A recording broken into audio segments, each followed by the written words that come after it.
Well, Nacogdoches Public Library kicked off its Big Read program with an interior East Texas event at the Stone Fort Museum. This free event allowed East Texans to express themselves by challenging or embracing stereotypes often associated with Texans. East Texas News Weekend, Shekinah Davis takes us there tonight.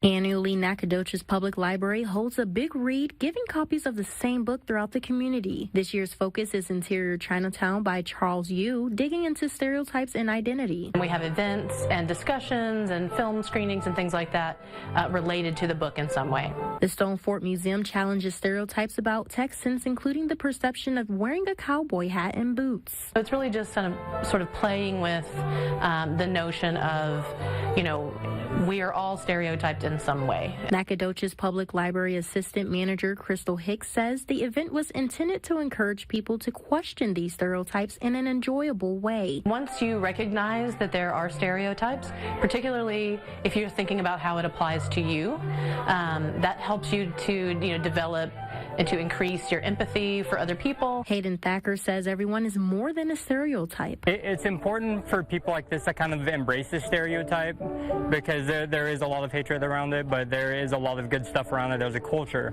Growing up as an East Texan himself, Max Koch believes most stereotypes are true. We do say y'all, we do wear cowboy hats, we do wear cowboy boots, we love country dancing. I mean, they're right. That doesn't really bother me.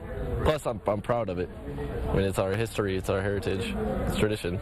Being an East Texan for 36 years, Sue Watley mentions picking up on a few phrases when she first moved to Texas. My realtor said, "There you go," and I was not familiar with that phrase, and so I thought it was pretty funny. Over time, Watley gained a deeper understanding of the Texas identity. People are very, very proud of their heritage and of what they own here, and so I've come to appreciate so many things.